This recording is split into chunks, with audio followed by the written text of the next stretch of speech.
Il arrive un moment où cette élite française doit comprendre et devra comprendre, et je pense que cette heure est arrivée, que notre génération n'est plus disposée à tendre l'autre joue, n'est plus disposée à accepter les humiliations constantes, n'est plus disposée à accepter la vie chère dans les territoires colonisés, que l'on appelle les territoires d'outre-mer, n'est plus disposée à accepter le franc CFA et les bases militaires sur les autres territoires colonisés que l'on appelle l'Afrique francophone, n'est plus disposée à accepter que nos présidents soient sélectionnés par l'oligarchie française avant d'être élus de manière générale impropre par le peuple. J'ai une pensée à ce sujet pour les présidents Patrice Talon du Bénin ou Alassane Dramane Ouattara de Côte d'Ivoire. Nous sommes une génération qui veut balayer ce système colonial.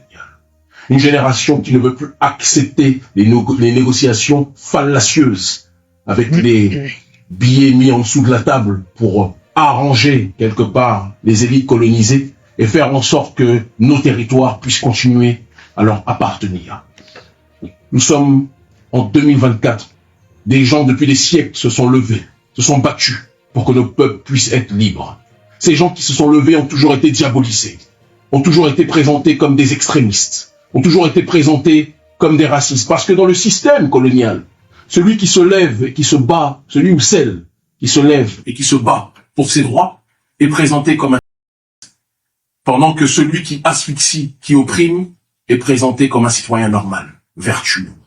Ça ne peut plus durer. Nous sommes fatigués de cette arrogance coloniale.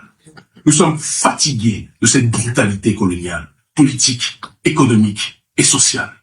Nous sommes fatigués de devoir accepter que ce pays français, qui est pris en otage par une minorité qui n'a même pas, j'ai envie de dire, l'aval de la majorité de sa population, parce que bon nombre de Français ne sont pas en adéquation avec ces valeurs idiotes, ineptes, promues par ce gouvernement dégénéré français. Il est temps aujourd'hui, à travers cette convergence des luttes issues de nos peuples, qu'un nouveau front puisse voir le jour. Un front intense de décolonisation.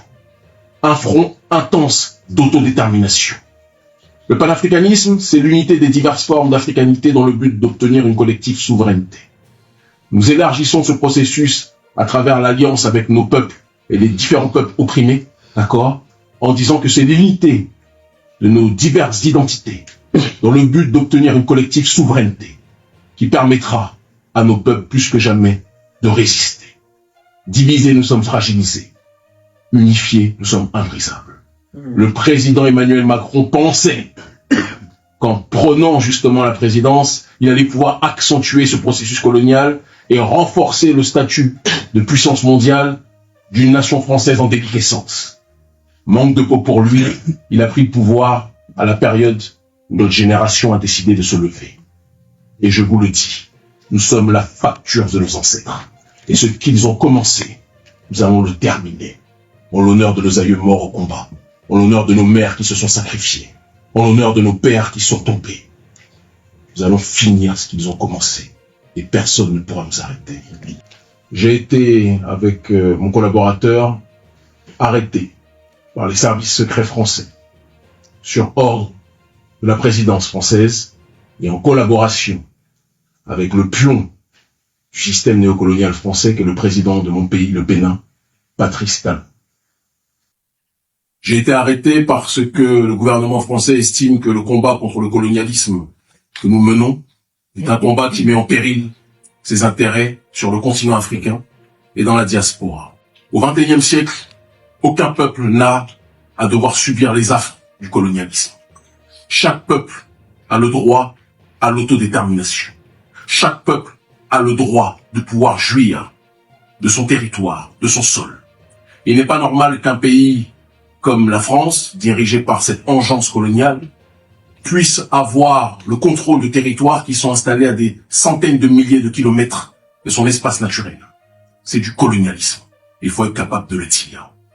Le gouvernement français sait pertinemment que sans l'Afrique francophone, sans les territoires tels que la Guyane, la Martinique, la Guadeloupe, la Réunion, la Kanaki, la Polynésie et autres, et la Corse notamment, L'élite française sait qu'elle n'aurait pas l'influence géopolitique qu'elle a dans le monde. Elle passe son temps à donner des bons points et des mauvais points au reste de l'humanité en ce qui concerne les droits de l'homme, mais a décidé d'inférioriser, de classifier une partie de l'humanité comme étant inférieure. Inférieure quand ça l'arrange. Par contre, elle a profondément besoin de nos ressources humaines et de nos ressources naturelles. Pour l'avenir de nos populations asphyxiées, pour l'avenir de nos populations écrasées, pour l'avenir de nos populations humiliées, depuis des siècles, par l'oligarchie française. L'élite française pense qu'au XXIe siècle, ils peuvent prôner les droits de l'homme à l'extérieur, mais ils ne peuvent pas les appliquer vis-à-vis des populations qui n'ont cessé d'asphyxier depuis des siècles. Parce qu'ils pensent qu'aujourd'hui, ce qu'ils appellent de manière coloniale les territoires d'outre-mer, ou l'Afrique francophone, sont leurs précarés naturels et que ces territoires leur appartiennent.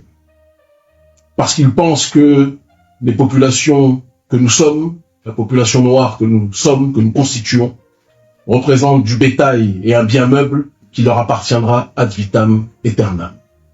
C'est la raison pour laquelle ils ont décidé de déployer les moyens les plus spectaculaires pour essayer de nous arrêter en pensant qu'ils pouvaient nous mettre à l'ombre pendant de nombreuses années.